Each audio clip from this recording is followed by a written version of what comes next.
Okay, good morning or good afternoon again to all of you. And I'm not ready for this presentation, but I would like to share a bit my thoughts regarding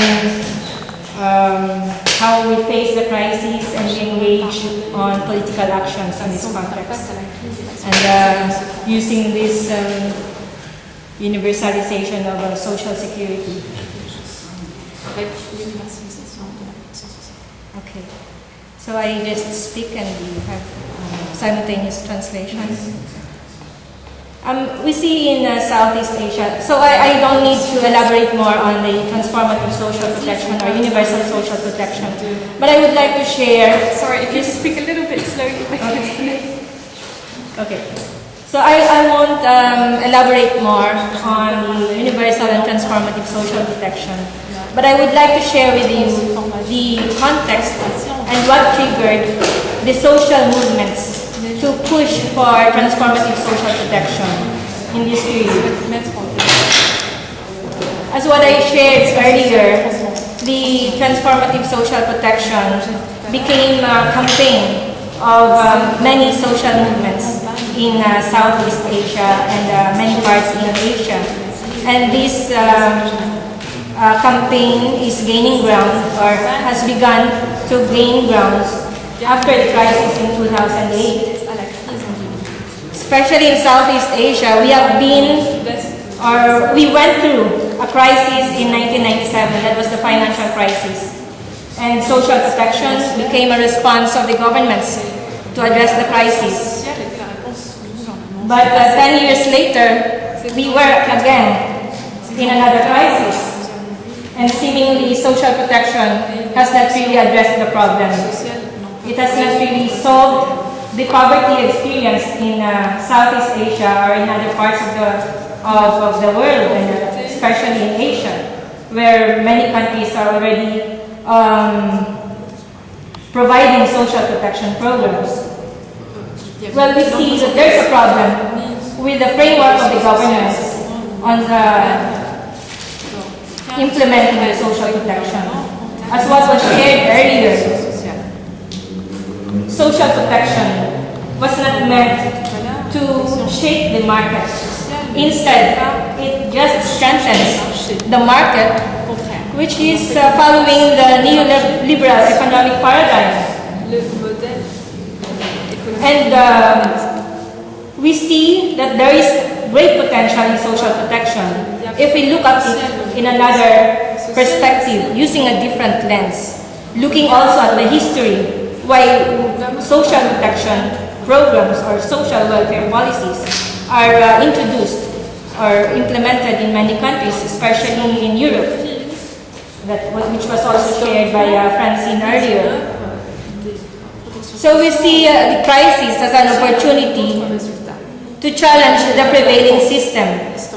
And this system, the neoliberal economic system, and also to offer doable alternatives. What we want to realize in the end is a life of dignity for all, and that is also realizing social justice. That's all what we want to have, because our society is unjust, and many of the people in Asia are living in poverty not only during crisis, but we are in chronic poverty for many decades already.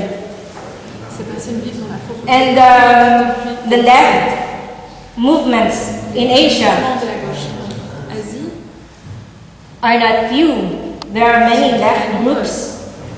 But we always wonder why, despite the growing number of left groups, well, the growing number is really because also of many splits in the groups, but the number of people is also another matter.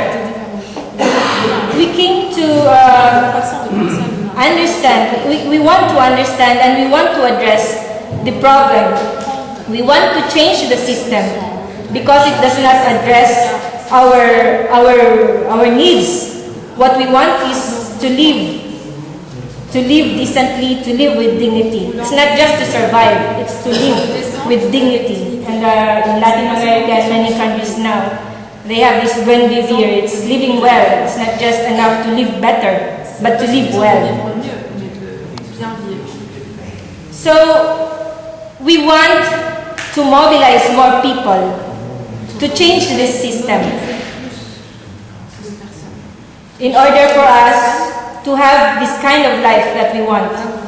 A life worthy of a person, of a human being. So we see social protection as that potential because it addresses the urgent needs of the people. But we want to turn it around. It's not the way that the government uses it or implements it as influenced by the market, as influenced by the international financial institutions and corporations. We want to turn around social protection that would really benefit the people, to be under the control of people. And that's what Luchong was saying about earlier. To use this in addressing or to use this in realizing a true democracy in our country. To emancipate people, to bring back power to the people. Because social protection programs are designed by the government. And maybe that's the problem.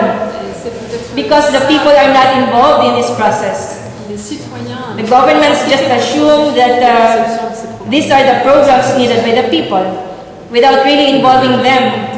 The people are just beneficiaries or recipients, but they are not part in the design, implementation, monitoring, and reviewing to look at what the problems are or what would be the problem so that it can be improved. And that's what we want to do in the social protection. And that's why we always affix the word transformative to differentiate it from the social protection system that is being implemented now. We see that there is transformative potential in the social protection. If only people has the control and power to use this to their advantage. As what I also shared earlier, we want to push or to put forward a package. And this can be a social protection package. Yeah. Sorry, it's taking long. It's taking long. Sorry. Yeah. Anyway. And while we see that some people say it's minimum. It's minimum demands to the government if we really want to change the system. But it isn't actually. Because it's our immediate link to the people to really get them to really mobilize them to shaking the system through these immediate needs. When we demand for universal healthcare, it's not really, it cannot be given right away or overnight. We also need to address the fiscal policies and other policies of the government, the privatization policies of the government. When we want to have secure access to water and electricity, we need to address the privatization programs of the government. Otherwise, we cannot be ensured of these basic services that guarantee us a dignified life or a dignified living. Anyway, these are just some. And we see that from realizing this maybe small or incremental gains, people will gain more, will have more confidence into challenging or demanding greater changes from the government. But due to time constraints, I will have to share more in the session tomorrow.